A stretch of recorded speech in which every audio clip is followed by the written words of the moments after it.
Magandang araw, Mr. Narrator. Ako nga pala si Loida. Nais kong ibahagi sa inyo ang nangyari sa akin ilang dekada na ang nakakaraan. Ito ay nangyari noong nakatira pa ako sa probinsya ng Masbate.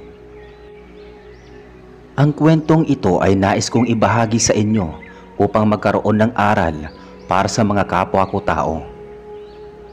Noon kilala ko bilang tinaguriang tsismosa sa lugar. Ako ang nagiging source of chismis sa lugar namin at madalas ay ako ang tinatanungan nila ng mga latest updates kaysa makinig sa radyo o magbasa ng dyaryo. Ngunit hindi nila alam, lahat ng kababayan ko ay sumasang-ayon sa pagiging tsismosa ko. Ang iba din ay naiinis at nagagalit sa akin dahil sa mga sinasabi kong wala raw katotohanan. Ngunit lingid sa kaalaman nila na lahat ng sinasabi ko ay totoo dahil bago ako magkalat ng chismis ay may hawak akong sapat na ebidensya. Halos ang mga nagagalit sa akin ay iyong mga taong na-expose ko sa mga maling gawain nila. Alam kong mali ang pagchichismis pero iyon talaga ang naging hilig ko noon, lalo pat puno ng chismis ang bayan namin, ngunit natigil na lamang ito nang makasalamuha ko ang isang antingera sa bayan namin na nagngangalang Laika. Bagong lipat lamang siya sa bayan namin at nagbibigay ng libreng gamot. Sa tuwing dinudumog ang bahay ni Laika ay nakakaramdam ako ng inggit at inis. Siguro dahil pakiramdam ko ay hindi na ako center of attraction. Bukod pa rito ay hindi naman doktor si Laika, kaya wala itong karapatang manggamot o kaya naman magbigay ng gamot. Si Laika ay isang dalaga na inaamin ng ganda maliban na lamang sa kanyang mga aparatos sa katawan. Marami siyang mga anting-anting at kung ano-ano pang bracelet o kwintas sa leeg at tenga. Mas naiirita ako sa tuwing tinatanong ako ng mga tao patungkol sa kanya. Tinatanong nila ako kung saan daw ba siya galing dahil bigla na lamang itong sumulpot sa bayan namin. Noong una ay hindi ko na lamang ito pinapansin at nananatili na lamang akong nakafocus sa pagkakalat ng mga chismis, ngunit nung magsimula akong tanungin ng aking ina patungkol kay Laika ay saka ko naisipang halughugin ang buhay ng antingera na ito. Wala naman sigurong masama kung sakaling aalamin ko ang nakaraan niya. Bukod dito, baka peke lamang ang binebenta nitong gamot, kaya habang maaga pa ay dapat maaksyonan ko na. Isang gabi, habang naglalakad ako pauwi ng bahay galing paaralan, ay napadaan ako sa isang iskinita. Ang pasok ko kasi noon ay alas 4 ng hapon hanggang alas 12 ng umaga. Ligtas naman noon magkaroon ng night class o kaya naman maglakad ng gabi dahil hindi pa uso ang mga patayan, nakawan at barilan. Hindi tulad ngayon na parabang sobrang delikado na ng lugar. Habang naglalakad ay nakarinig ako ng isang ungol sa loob ng maliit na iskinita. Dahil isa akong tinaguroang tsismosa at halos lahat ng bagay ay nais kong malaman, walang pag-aalinlangan na sinilip ko kung ano ang nangyayari sa iskinita. Halos magimbal ako nang makita si Laika na nakayuko habang may kinakain. Nakatalikod siya sa akin, ngunit alam ko nga si Laika ito dahil sa mga anting-anting na nasa kanyang leeg at buhok. Mabilis akong umalis sa lugar na iyon saka tumakbo hanggang sa tuluyan akong makalayo. Malakas ang tibok ng aking puso at alam ko na sa mga oras na yon ay tila sasabog ako sa aking nakita. Naisip ko kaagad na tama ako na may baho ang babaeng iyon. Ilang minuto akong tumigil sa isang waiting shed bago muling nagpatuloy sa paglalakad. Napangisi na lamang ako, mukhang may chismis na kakalat mamaya. Pag-uwi sa bahay ay dumiretso ako sa aking kwarto upang gumawa ng magandang ibabalita mamaya. Napatigil na lamang ako nang marinig ang isang boses na kumakanta mula sa labas. Nakita ko si Laika mula sa bintana na kumakanta habang naglalakad. Huminto ito at halos mahimatay ako nang tumingin ito sa akin. Hindi ito nakangiti pero Kakaiba ang kulay ng kanyang mga mata. Wala sa sariling tinakpan ko ang tenga saka ipinikit ang mata. Baka siguro nais akong i-hypnotize ni Laika kaya mas mabuti pang sigurado. 1 minuto ang lumipas bago ko muling iminulat ang aking mata. Pagtingin ko sa pwesto kanina ni Laika ay wala na siya roon. Agad kong pinakalma ang aking sarili bago muling bumalik sa aking ginagawa. Kinabukasan, nagising ako dahil sa labis na ingay sa labas. Tinatamad akong bumangon saka tumingin sa bintana. Napakaraming tao sa harap ng bahay namin. Nangunot ang aking noo dahil sa pagtataka. Anong kailangan ng mga to? Lumabas ako ng kwarto at sumalubong naman sa akin si Mama. Agad ko siyang tinanong kung anong nangyayari. Ayon sa kanya ay naghahangad daw sila ng tulong ko. Nangunot naman ang noo ko dahil wala akong ideya sa kung ano ang tulong na nais nila. Hindi naman ako pulis para paghingan nila ng tulong. Sinabihan na lamang ako ni Mama na lumabas kaya sumunod na lamang ako. Paglabas ko ay agad akong nahinto sa pagsigaw ng mga tao. Sa wari ko ay nasa 20 katao ang nasa harapan ko ngayon. Tinatanong ko sila kung anong nangyayari. Ngunit ang sinabi ng isang babae ang nagpagulat sa akin. Ayon sa kanya, namatay daw ang anak niya kanina lamang na umaga sa hindi malamang dahilan.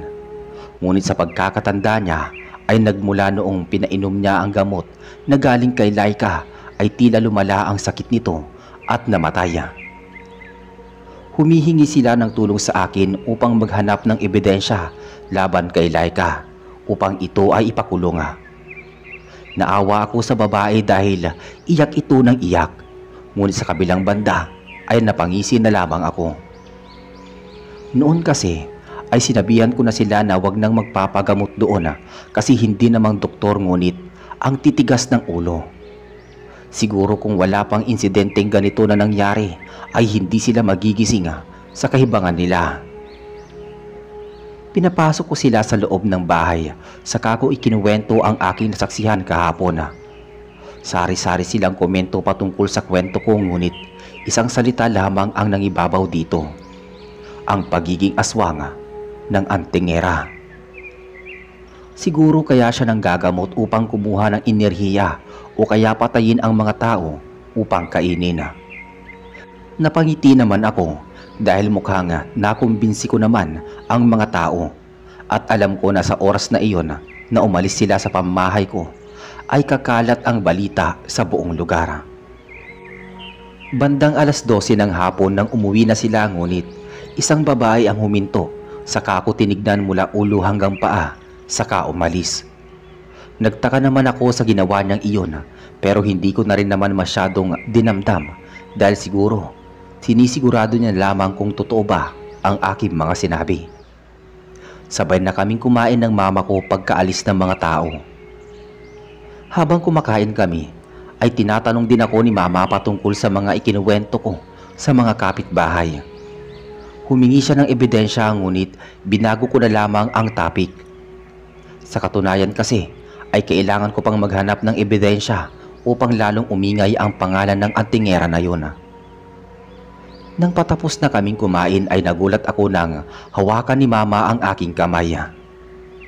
Anak, alam mong mahal kita. Sinusuportahan kita sa lahat ng bagay, ngunit alalahanin mo lahat ng ginagawa mo. Lalo na kung may mali dito at may hangganan ito. Kinunutan ko ng noo si Mama saka tinawanan. Sinabi ko na lamang na alam ko ang aking ginagawa at hindi ako mapapahamak dito. Bukod dito ay bagamat wala kong ebidensya ay maituturing kong isa ko sa mga witness. Sure naman kasi ako nung nakita ko si Laika ay para bang may kinakain siya. Bilang tao, agad kong masasabi na tao ang kinakain nito. Sino ba naman kasi ang kakain sa isang iskinita ng halos madaling araw? Gaya ng inaasahan ay pumatok nga ang balita sa bayan namin. May mga nagtatanong sa akin patungkol dito at talagang pumupunta pa talaga sa bahay. Natuwa ako dahil medyo nararamdaman ko na naman ulit ang pagiging center of attraction. Noong mga oras na ito ay sabik na sabik talaga ako sa atensyon. Siguro dahil lumaki ako nga walang ina at ama, at ang ina na kasama ko ngayon ay halos 5 taon ko pa lamang nakakasama. Isa kasi akong ampon. At noong tumuntong ako sa 15 taong gulang ay saka ako inampon ng tinuturing kong ina ngayon. Sinawalang bahala ko na lamang ang sinabi ni mama. Naligo na ako at nagbihis ng pambahay bago nagpaalam na lalabas. Naisip kong puntahan ang bahay ni Laika. Pagpunta ko roon ay nagulat ako sa dami ng tao sa labas. Agad ako nakipagsiksikan upang alamin kung ano nga ba ang nagaganap. Nakita ko si Laika na takot na takot.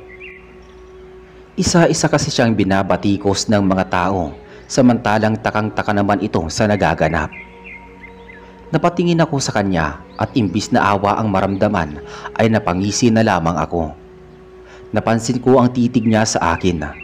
Nagulat ang lahat pati na rin ako nang hinawakan niya bigla ang aking balikat. Nataranta ko at agad siyang naitulak. Isinigaw ng marami na aswang siya ngunit pilit niya itong itinatanggi. Sinabi niya na isa lamang siyang antingera at wala sa dugo niya ang pagiging aswang. Imbis na maniwala ay nakisabay pa ako sa mga taong bumabatikos sa kanya. Nagkatinginan kami ni Laika at sa hindi malamang dahilan ay kinabahan ako sa kakaibang titig niya. Masama ito at tila naramdaman ko ang kanyang galit. Umalis na lamang ako roon. Nagsimula na kasi akong hindi maging komportable. May pasok pa kasi ako at mas makakabuti kung maghanda na lamang ako para dito. Pagdating ng gabi ay naglalakad na naman ulit ako pauwi ng bahay. Nakasanayan ko na talagang maglakad dahil mas nai-enjoy ko ang gabi at mahilig din akong tumanaw-tanaw sa buwan at bituin. Habang nasa klase ako kanina ay napag-uusapan din ang patungkol kay Laika. Nakikiusap din naman ako pero hindi ako masyadong nagbibigay ng informasyon dahil humahagilap pa ako ng sapat na ebidensya. Hindi ko alam kung bakit nagawa kong gawin ang mga bagay na ito noon. Mr. Narrator, pero ngayong ikukwento ko na ay napagtanto ko na dala ito sa lahat ng inggit at insecurity sa katawan. Balik tayo sa kwento, Mr. Narrator. Gaya ng sabi ko, humahagilap pa ako ng sapat na ebidensya. Gusto ko kasing mapalayas ang antingera na iyon dahil perwisyo lamang siya sa buhay ko. Bukod dito ay hindi rin ako komportable sa presensya niya rito. Napahinto ako sa paglalakad nang mapadaan akong muli sa parehong iskinita kahapon. Nakarinig ako ng tila ba nag-uusap, kaya naintriga ako na manatili at makinig. Lumapit ako ng kaunti at nagtago sa basurahan. Natanaw ko si Laika na kaharap sa akin at isang figura ng lalaki. Medyo lumapit pa ako para mapakinggan ang kanilang pinag-uusapan. Nakita ko si Laika na malungkot na nakatingin sa lalaki. Pamilyar ang likod ng lalaki na tila ba nakita ko na ito noon. Pakiusap, huwag mo naman akong iwan. Hindi ako pumapatay. Maganda ang intensyon ko. At ang kumakalat na chismis ay hindi totoo. Pagmamakaawa ni Laika. Napatakip ako sa aking bibig. Sigurado akong boyfriend niya ang lalaki. Nagpatuloy pa sa pagmamakaawa si Laika ngunit tinulak lamang siya ng lalaki sa kasinalitaan ng masama. Naawa ko sa kanya ngunit kaunti lamang.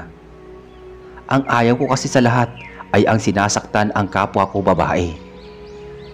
Napatingin ako sa kamay ng babae saka napasinghap. Pinoprotektahan nito ang tiyan niya kaya paniguradong buntis siya at ang ama ay ang lalaking ito. Ilang minuto pa bago humarap ang lalaki sa akin kaya nakita ko ang kanyang itsura. Nagulat ako dahil ang lalaki ay ang kaklase ko. Muntik pa akong matumba sa basurahan kung hindi ko lang ito nahawakan kaagad. Ibig sabihin ay may relasyon sila ni Nico na aking kaklase. Bakit ngayon ko lamang ito nalaman? Pakiramdam ko tuloy ay huli na ako sa balita. Sinundan ko ng tingin si Nico na umalis na sa iskinita bago ako tumingin kay Laika. Nakaluhod ito habang nakayuko. Ang kamay niya rin ay nasa kanyang tiyan na tila ba pinoprotektahan ito sa kapahamakan. Tumayo na lamang ako. Wala nang eksena rito kaya mas mabuting umalis na lamang ako. Akmang maglalakad na ako palayo nang marinig ko ang boses ni Laika. Alam ko nandyan ka. Sana masaya ka na sa ginawa mo. Napanggugulo sa buhay ko. Nang lingunin ko si Laika ay nakayuko pa rin ito. Nakaramdam ako ng kilabot dahil sa sinabi niya pero isinawalang bahala ko na lamang ito at naglakad palayo. Kinabukasan, agad kong binalita kay mama ang nalaman ko. Gaya ng aking reaksyon ay nagulat din siya na ang kaklase ko na si Nico ay may relasyon kay Laika na isang antingera. Sinabi ko rin kay mama na buntis ito. Binalaan niya ako ng mga oras na yon na wag ko nang sabihin sa mga tao ang patungkol sa pagkabuntis ni Laika. Ngunit sadyang matigas ang ulo ko at sinabi ko pa rin sa ibang kapitbahay namin na napadaan sa aming bahay. Pakiramdam ko nung mga oras na iyon ay nakakalamang ako dahil sa aking mga nalalaman at dahil ako ang nagiging source ng impormasyon na. Kagaya ng inaasahan ay nagtipon-tipon na naman ang aking mga kababayan sa aming bahay upang marinig ang mga nababalitaan nila sa labas. Marahil dahil isiniwalat na rin ng iba kong kapitbahay ang sinabi ko sa kanila. Nakangiti ko silang tinignan ngunit nawala ang aking ngiti sa isang matandang babae na hindi pamilyar sa aking mata. Tinanong ko siya kung sino, ngunit hindi siya sumagot. Nakaramdam ako ng hindi pagiging komportable, lalo na't nakatitig sa akin ng mariin ang matandang babae. Isinawalang bahala ko na lamang iyon sa kinuwento na lamang ang aking nasaksihan kagabi. Katulad ng mga nauna kong nabalitaan ay nagulat din sila sa nalaman. Puro haka-haka ang kanilang nasabi ngunit nginitian ko na lamang sila at wala sa kanilang haka-haka ang aking ikinumpirma. Wala pa kasi akong sapat na ebidensya kaya iyon ang plano ko ngayong gabi lalo na't wala namang pasok. Tumagal pa ng ilang minuto ang aking mga kababayan bago umalis maliban na lang sa matandang babae. Muli ko siyang tinanong kung sino siya ngunit tinignan lamang ako nito mula ulo hanggang paa. Saka ako tinanong na siyang naglubos na nagpatindig sa aking balahibo. Gusto mo bang maging malakas? Kaya kitang tulungan upang patayin ang antingerang iyon. Sabi nito. Po, hindi po ako mamamatay tao. Agad kong sagot. Sayang.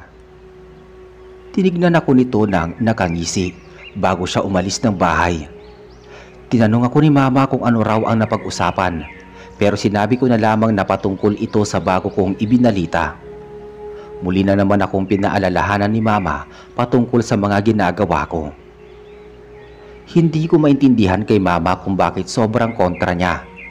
Dapat nga matuwa siya dahil isa ko sa nagiging source ng impormasyon ng bayan namin. Ngunit kabaliktaran naman ito ang nararamdaman niya. Hindi ko na lamang pinansin si mama saka pumasok na lamang ako sa aking kwarto upang pagplanuhan ang gagawin ko mamayang gabi.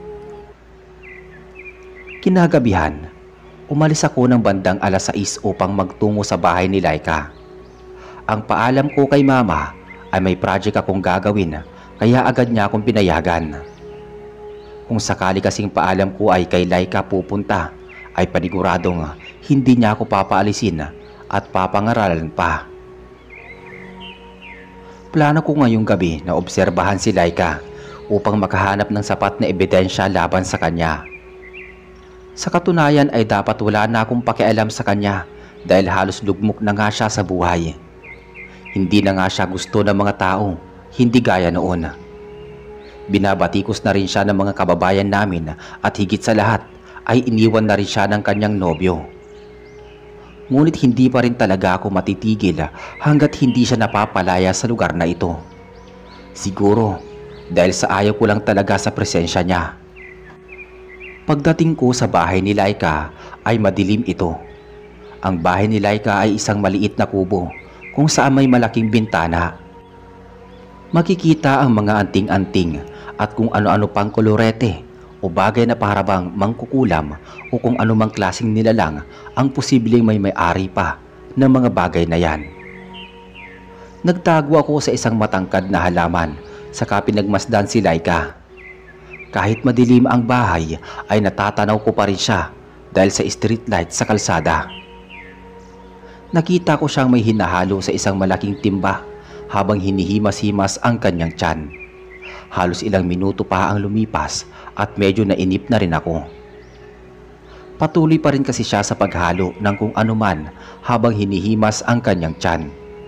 Napabuntong hininga na lamang ako at naisipan na umalis na lamang. Ngunit laking gulat ko nang subigaw si Laika. Nanlaki ang aking mga mata nang makita ko kung paano niya hawakan ang kanyang tiyan. Lalong nanindigan ang aking balahibo sa aking naisip. Hindi kaya ang batang nasa kanyang sinapupunan ang pinagmumulan ng kanyang enerhiya? Napasinghap ako sa aking haka-haka. Sigurado akong tama iyon dahil iyong hinahalo niya ay isa sa siguradong gamot na ginagawa at upang manatili siyang malakas ay hinihimas niya ang kanyang tiyan.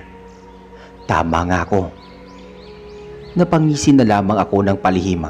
Mukhang may bago na namang akong balitang ipapausbong bukas.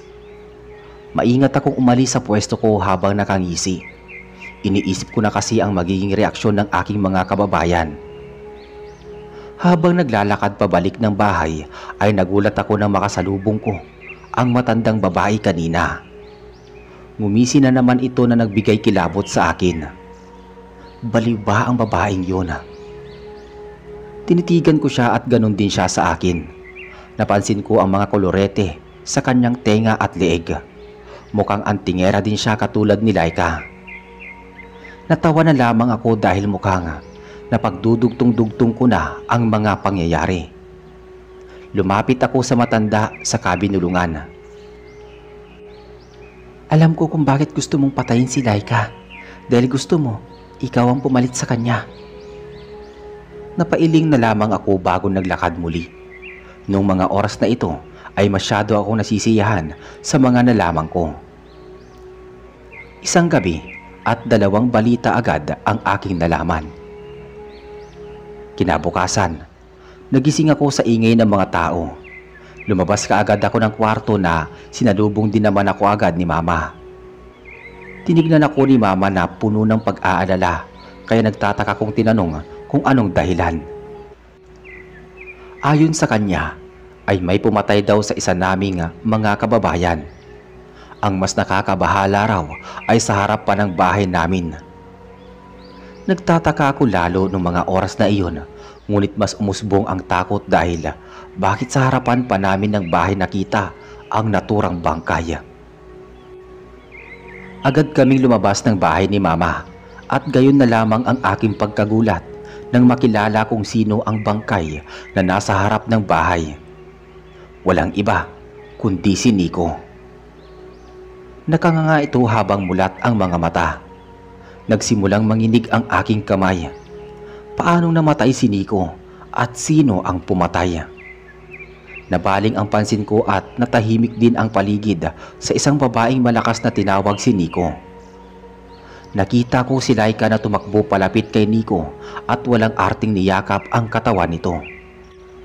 Marami ang napasinghap at marami din ang nagbubulong-bulungan.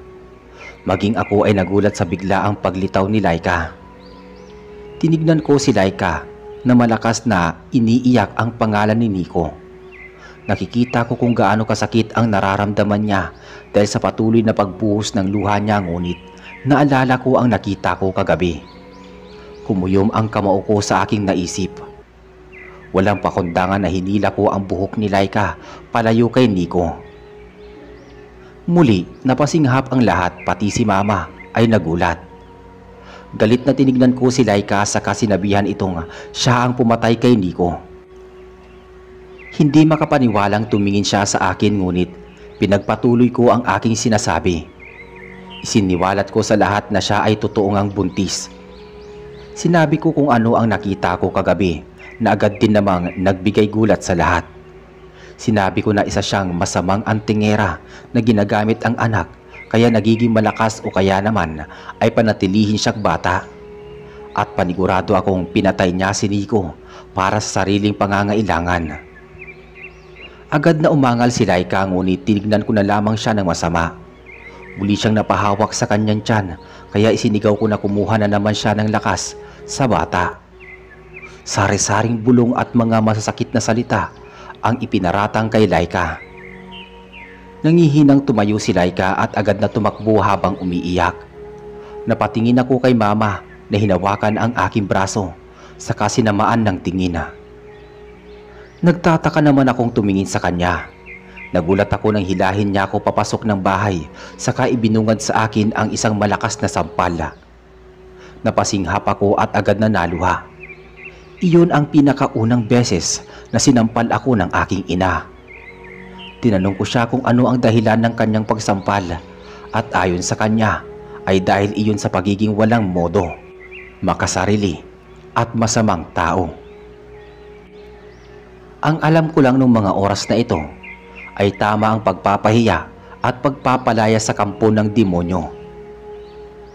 Nagkatwiran ako kay mama ngunit tinignan na lamang ako nito ng punong-puno ng hinanakit at pagkadismaya. Inaamin kong nasaktan ako sa paraan ng titig na iyon ni mama. Ang pinakaayoko pa naman na makita sa isang tao ay ang pagiging dismayado nila sa akin. Pakiramdam ko kasi ay hindi sapat ang aking ginagawa para madismaya pa sila sa akin. Gayunpaman, hindi pa rin ako nakaramdam ng konsensya sa ginawa ko kay Laika. Nagtungo na lamang ako sa aking kwarto saka nahiga sa aking kama. Napaisip ako sa mga sinasabi ni mama ngunit iniling ko na lamang iyon dahil alam ko namang wala iyong katotohanan. Pagdating ng hapon ay naisipan kong lumabas ng bahay. Wala si mama kaya malaya akong gawin ang gusto ko. Wala na rin ang bangkay ni Nico dahil agad na rin kasing naaksyonan ito ng kapitan at pinaghahanap na kung sino nga ba ang pumatay. Gusto kong sabihin ulit si Laika ang pumatay ngunit baka mapahiya na lamang ako dahil wala naman akong sapat na ebidensya. Bukod dito, ang aking mga kababayan ay pinaparatang na rin na si Laika ang pumatay kaya ayos na ako roon. Bagamat nasermonan ako ni mama ay malakas pa rin ang kutob ko na si Laika ang pumatay kay Nico. Naawa na rin nga ako sa anak na nasa kanyang sinapupunan dahil kinukuhaan niya lamang ito ng enerhiya. Hindi ko na kailangan ng mga oras na ito ang ebidensya dahil naniniwala na ako sa aking mga nakita. Napadaan ako sa bahay ni Laika. Tahimik ngunit napansin ko ang ilang mga itlog na nagkalat sa bakuran nito. Natawa na lamang ako sa isiping gawa ito ng aking mga kababayan. Lalagpas na sana ako nang mapansin ko mula sa bintana si Laika at ang kausap nito ay ang matandang babae na nagpakilabot sa akin. Agad akong nagtaka at walang pag-aalinlangan na pasimpleng nagtungo sa may bintana. Alam ko na sa mga oras na ito ay maaari ako mapahamak, ngunit tila ba mas umangat ang aking kuryosidad. Napag-alaman ko na ang babaeng matanda ay ina ni Laika. Hinihimas nito ang tiyan ni Laika habang nakapikit si Laika. Napasinghap ako, ibig sabihin ay parehas silang demonyo. At sa aking nakikita ng mga oras na iyon ay maging ang ina ni Laika ay nais din kunin ang enerhiya ng anak ni Laika sa sinapupunan niya. Napapailing-iling na lamang ako sa isiping iyon. Bago pa man ako mahuli ay umalis na ako. Habang naglalakad pabalik sa aming bahay ay napaisip ako sa aking magiging aksyon. Kailangan maipaalam ko sa lahat ang aking nakita upang tuluyan na nga namin mapalayas ang mag-inang iyon. Ngunit paano kung maging ang nanay ko ay kontra na rin sa ginagawa ko?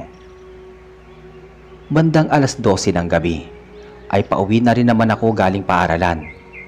Hindi ko alam kung epekto lamang ba ito ng lesson kanina o dahil sa gabi na. Nagsitayuan ang aking mga balahibo sa hindi malamang dahilan. Pakiramdam ko ay may sumusunod sa akin.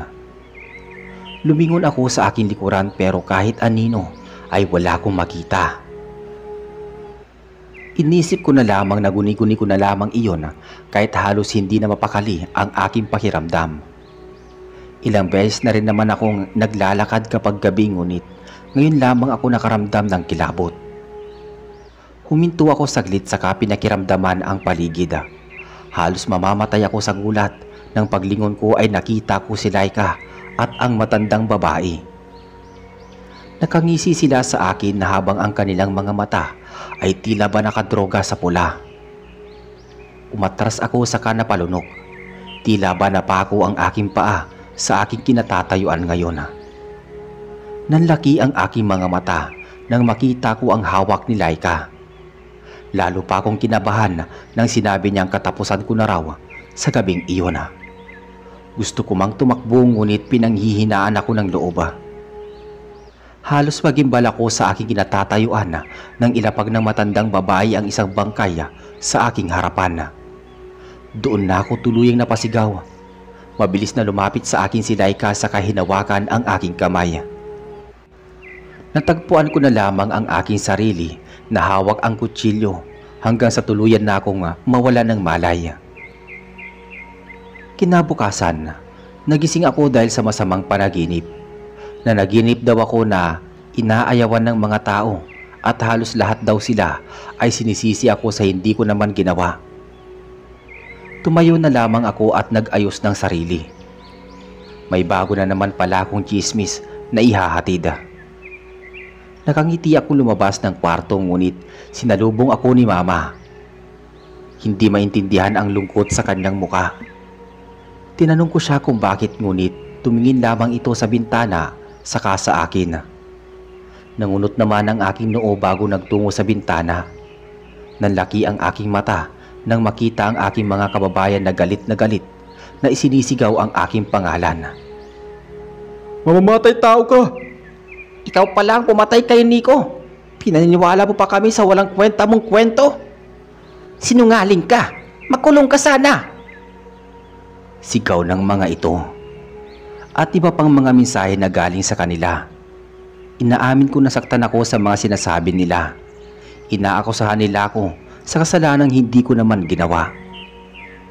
Napatingin ako kay Mama na umiiyak. Sinabihan niya ako na natagpuan daw ako nga walang malay sa kalsada habang may hawak na kutsilyo sa tabi ko raw ay isang patay na tao. Naalala ko ang nangyari sa akin kagabi. Pinaliwanag ko kay Mama na si Laika at ang kanyang ina ang may gawa. Ngunit inilingan niya na lamang ako na tila ba hindi naniniwala sa akin kahit anong aking sabihin. Nung mga oras na iyon ay lalong umusbong ang galit ko kay Laika. Nilalagay niya ako sa pwesto na dapat siya ang naririto. Kahit maraming tao sa labas ng bahay ay lumabas pa rin ako. Sinubukan kong ipaliwanag ang aking side at ikinuwento pa ang nasaksihan ko ngunit kahit isa sa kanila ay walang nakikinig. Pakiramdam ko noon ay wala akong kakampi. Habang dinedepensahan ko ang aking sarili, ay bigla silang natahimik nang dumating si Laika kasama ang kanyang ina. Agad akong nagsalita patungkol sa kanila ngunit isang sampal ang aking natanggap. Matagal na ako nagtitimpi sa iyo, Loida. Ang pagiging tsismosa mo, pakialamera mo, ang naging dahilan kung bakit ako nawala ng buhay. Namatay si Nico. At bukod pa ron, sinira mo ang buhay ko. Isa akong antingera, ngunit ang tanging layunin ko lamang ay manggamot. Ang babae na matay noon ay mayroong heart cancer, kaya siya namatay, hindi dahil pinatay ko.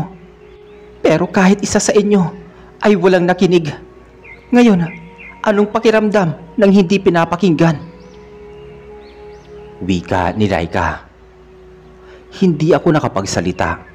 Napayuko ako dahil sa hiya at realisasyon sa nangyari. Napatingin ako sa ina ni Laika. Lumapit siya sa akin saka ako binulungan. Siya raw ang pumatay kay Nico upang ialay sa kapangyarihan. Nais ko sanang ikalat iyon ngunit Nanatili na lamang natikom ang aking bibig. Tinignan ko ang mga tao na minsan lang naniwala sa akin. Dahil lamang sa nakita nila akong katabi ng bangkay na may hawak na kutsilyo, ay pinagbintangan na kaagad nila ako nang walang ebidensya. At tila ba iyon ang naging aral sa akin noon? Huwag mambintang ng kapwa nang walang sapat na ebidensya. Mr. Narrator, doon na lamang natatapos ang kwento ko. Pagkatapos kasi nung pangyayaring yon ay umalis ako ng bayan namin at lumipat sa bahay ng ina ni Mama upang doon ipagpatuloy ang pag-aaral. Ngunit bago yon ay humingi ako ng paumanhin sa aking mga kababayan. Nilinis ko rin ang pangalan ko at pinatunayan na hindi ako pumatay doon sa naturang bangkay na nakita nilang kasama ko. Gayunpaman, hindi pa rin ito naging susi para muli akong pagkatiwalaan ng aking mga kababayan. Naalala ko na rin ang mga pakiusap sa akin ni Mama at napagtanto ko ang mali kong nagawa. Hihingi rin sana ako ng paumanhin kay Laika ngunit wala na siya sa bahay nito. Nais ko sanang tumulong sa pagpapaanak niya pero mukhang hindi na ako nabigyan ng pagkakataon. Nang lumipat ako ng bahay ay binago ko na ang sarili ko sa abot ng aking makakaya. Isang gabi, habang naglalakad ako pa uwi ng bahay, ay napahinto ako sa isang madilim na gilid. Nanlaki ang aking mata sa isang babaeng aking nakita. Walang iba kundi si Laika. Nais ko sana siyang lapitan ngunit napaatras ako sa bangkay na hawak niya at sa kanyang bibig. Nanlaki ang aking mga mata at nanigas sa aking kinatatayuan. Maya-maya pa, napansin ko ang isang matandang babae na may hila-hilang patay na tao. Sa isang iglap ay tila nabuhayan ako at kaagad na tumakbo paalis ng lugar na yon. Alam kong nakita nila ako at alam kong anumang oras ay papatayin nila ako. Hindi ko na alam ang gagawin. Kahit papaano pala ay tama ang aking konklusyon na aswang sila. Pag uwi ng bahay ay hindi ako mapakali. Nangangati akong sabihin kay Lola ngunit baka hindi siya maniwala. Naisipan ko na lamang na bumalik ulit kay Mama. Muli kong kinuwento sa kanya ang nangyari. Ngunit hindi na siya naniwala sa akin at pinalaan ako na huwag na iyong ipagkalat sa aming bayan. Lumipas ang ilang taon. Nagkaasawa na ako at nagkaanak. Sariwa pa rin sa aking isipan ang nakita ko. Ang dami kong tanong sa isipan na minsan ay nagiging sanhi bakit sumasakit ang aking ulo. Una, bakit ganoon siya nung nakita ko? Akala ko ba ay hindi siya aswang at isa lang siya talagang normal na antingera? Pangalawa, nasaan ang anak niya? Hindi ko man napansin ang tiyan niya ngunit alam ko na hindi na siya buntis. Pangatlo, katulong ba siya sa pumatay kay Nico? Ngunit bakit niya naman iyon gagawin? At marami pang katanungan na hindi pa rin nasasagot sa aking isipan. Hanggat maaari ay kinalimutan ko na lamang ito at inaalala na lamang bilang isang masamang bangungot.